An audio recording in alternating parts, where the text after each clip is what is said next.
Eita, eita, nós estamos aqui outra vez. Aqui fala seu comunicador, Braga News, na graça do Pai, do Filho e do Espírito Santo, ao lado de um baluarte, uma relíquia moral, que é o amigo Carluxo. Bom dia, Carluxo.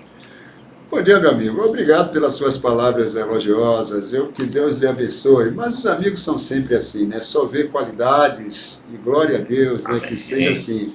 É como o nosso Deus, né, Braga? Deus conhece o pecado, conhece exatamente as falhas humanas. Tudo. Mas está escrito, né, que Deus ama o pecador. Ele aborrece o pecado. Aí, amor, É isso, gente? Mas, meu amigo Carluxo, eu hoje trago aqui no livro de 1 Crônica 17, abre aí a sua Bíblia, você que está em casa, que vai me ouvir agora. 1 Crônica 17, o versículo é o 27. E nós falávamos de alguns assuntos muito importantes e pertinentes ao dia a dia dos cidadãos.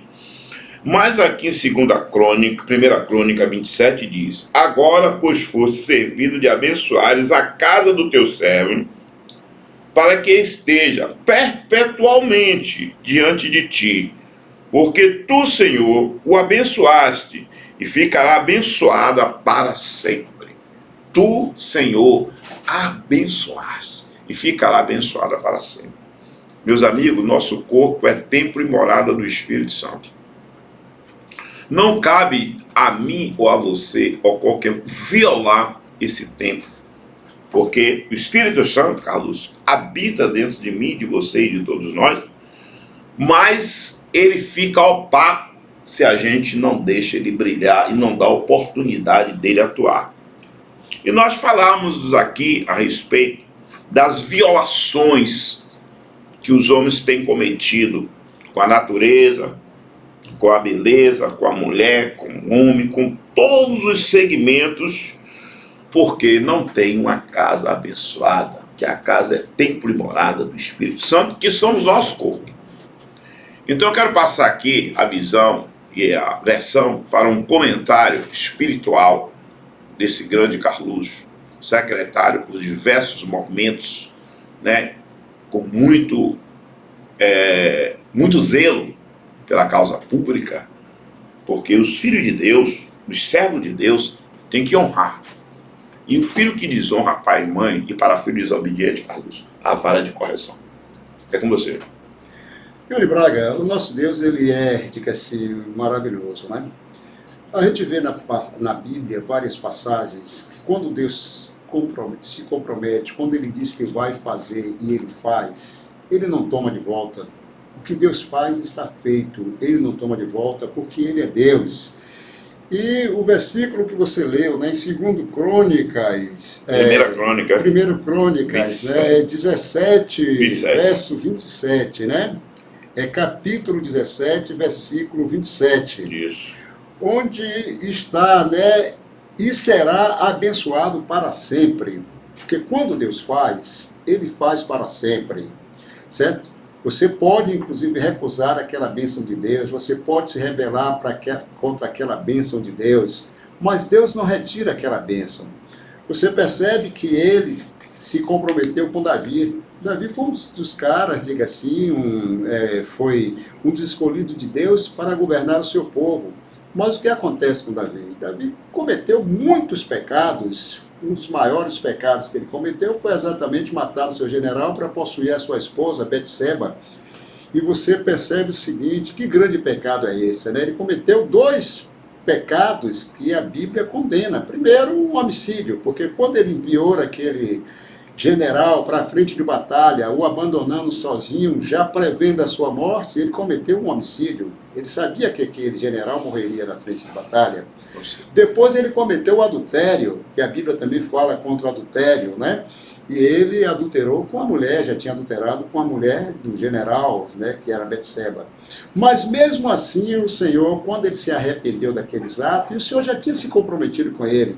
E disse que a família dele, que o trono dele seria perpetuado. Mas nessa leitura que nós estamos fazendo aqui é a oração de Davi.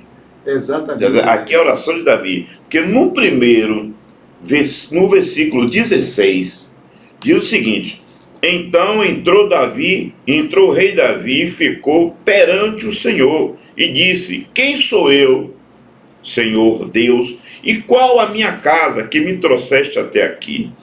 Ainda aí só Deus foi pouco aos teus olhos, pelos quais fizeste da casa do Senhor do teu servo para tempos distantes, e provaste-me segundo os costumes dos homens, com esta exaltação, ó Senhor Deus. Quer dizer, depois de tudo que Davi fez, certo? Que a palavra de Deus diz que ele é rico em benignidade, tardio em irar-se. Imagine se Deus se irasse. Deus, chegou o momento que ele se irou, quando ele pensou em destruir a sua própria criação. E ele se arrepende quando ele diz assim: como é que eu vou destruir aquilo que eu criei? Mas ele tinha uma oportunidade de não destruir. Deu seu único filho por nós, de tal maneira que nos amou e ama. Então só Deus poderia ter essa virtude maravilhosa, né? E aí você percebe o seguinte, mas essa promessa feita a Davi é uma promessa para todos nós, né? Quando Deus nos abençoa sempre, né? Às vezes você rejeita a bênção e você faz o quê? Você segue por outros caminhos, porque o coração do homem é sempre perverso, o coração do homem é sempre, diga assim, egoísta. Mas Deus está aí para fazer as correções quando você procura exatamente, né? O nosso Deus em espírito de humilhação, como Davi.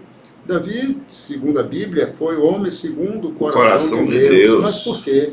Porque ele fazia por ser humano. E Deus compreendia a humanidade de Davi, assim como compreende a nossa humanidade, né? É tanto que a Bíblia, como você falou, chegou a um ponto de Deus falar, né? Que ele se arrependeu de ter criado, né?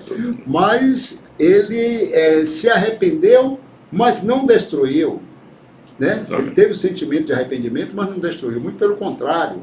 Ele, para que houvesse, diga assim, correção, ele mandou seu próprio filho, Jesus Cristo, né? Ele deu em morte de cruz. E aí ele passou tudo aquilo que era para a gente, o castigo que era para a gente, né? O castigo que nos leva à paz estava sobre ele. E aí você percebe o seguinte, gente, vamos nos apegar com o nosso Deus, né? Nós somos abençoados do nosso Deus, sim, nós somos abençoados do nosso Deus. Nós tomarmos, diga assim, conta desta bênção, né? E procurar andar segundo os caminhos do nosso Senhor. Somos pecadores, somos frágeis, somos humanos. O nosso livre-arbítrio nos permite, muitas vezes, desvios, porque é natural. Mas se nós tivermos, diga assim, a humildade de reconhecer os nossos erros e buscar o nosso Deus, orar, né? Nos consagrar e buscar fazer a vontade do nosso Deus, tenha certeza que a nossa bênção será muito grande. A palavra diz que ele é rico em benignidade, tardio em irar-se, perdoador e galardoador. Então, o perdão, ele é infinito. Simplesmente os homens, às vezes, na sua maioria, eu falo homens, quando a gente fala homens e mulheres, porque homens e mulheres, imagem semelhante de Deus. A gente fala ser humano, né? Quando a gente fala homem, né, a gente significa o homem, a gente generaliza no sentido de que, né, a gente está falando da raça humana. Pelo que veio a criação, né? Porque o homem vem primeiro, e Deus diz que não é bom que o homem fique só, e da sua costela ele traz a Eva, né, que é a companheira de Adão. Mas quando a gente vê a grandeza de Deus, é tão grande que a gente às vezes tem dificuldade em reconhecer. Porque ele é galardoador, perdoador dos nossos pecados. E Deus diz para mim, para você e para todos nós, que os teus inimigos não são teus inimigos, são meus inimigos. Eu pelejarei por vós e vos calarei. Eu te sustento, e eu te ajudo, e eu te esforço com a destra da minha mão. Portanto, nesse momento, eu quero agradecer a Deus por tudo que o Senhor tem feito. Passou o carnaval, e as pessoas foram e voltaram da folia, já estão em suas casas, aqueles que estão voltando, que voltem em paz, e em nome do Senhor Jesus. Carlos, suas considerações finais, e graças a Deus que nos deu a vitória para o nosso Senhor Jesus Cristo. Amém, Braga, amém. É a mensagem que nós deixamos hoje, neste sábado, pós-carnaval, né, para todos vocês, né? Eu acho que a folia passou, Deus exatamente é misericordioso, e Agradecemos a Deus exatamente por tudo que Ele tem feito por todos nós, né? Estamos orando por todos para que todos também tenham esse conhecimento e entendam que o nosso Deus é o único que é digno de louvor, né? De honra, de aceitação, porque é o Criador do universo, dos mundos visíveis e invisíveis. Criador do homem, né? Como a sua imagem e semelhança. Obrigado, Senhor Deus. Onisciente, onipotente, onipresente. Amém?